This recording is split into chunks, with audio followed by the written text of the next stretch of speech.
Okey, Assalamualaikum warahmatullahi wabarakatuh. Bertemu kembali di channel Akhi Akmal, channel yang memberikan informasi berkenaan dengan urusan-urusan di kaunter JPJ.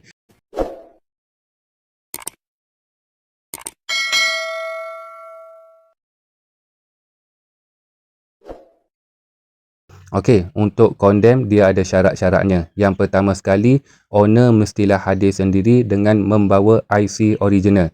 Yang kedua, kenderaan tu mestilah dah habis bayar atau dah tak ada sangkut mana-mana finance bank ataupun loan kedai. Okey, yang ketiga yang paling penting sekali, tiada sebarang saman JPJ ataupun polis. Okey, sebelum masukkan IC, baca dulu apa yang terpapar di skrin kios. Di sini saya nak fokus nombor 2. Apa-apa urusan di mesin kios yang terbaru ni, segala resit rasmi atau dokumen akan dihantar ke alamat email yang didaftarkan di MyJPJ. Okey, untuk urusan condemn atau pembatalan hanya menggunakan mod MyCard sahaja. Untuk JPJ EID memang tak lepas. So orang lain tak bolehlah sewenang-wenangnya untuk condemn kenderaan orang lain. Okey, kat sini juga penting, sekiranya cap jari tak boleh nak baca, memang takkan boleh buat apa-apa urusan.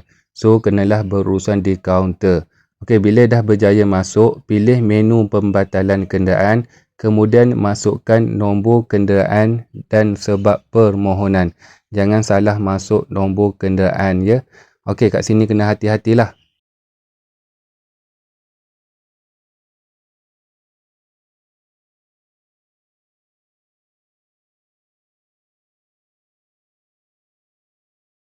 Okey, yang ni kena tik satu-satu di sebelah kanan. Baca dulu baru tekan. Yang pertama sekali, saya adalah pemilik kenderaan sekian-sekian. Yang kedua, saya yang melaksanakan pembatalan pendaftaran kenderaan.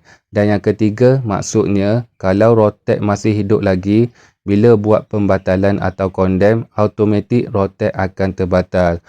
Okey, bila dah klik semua kotak tu, tekan teruskan dan masuk lagi sekali IC dan cap jari untuk pengesahan. Bila transaksi berjaya, JPJ K1D akan dihantar melalui email yang didaftarkan. Okey, itu sahaja untuk urusan pembatalan kenderaan menggunakan mesin kios yang terbaru.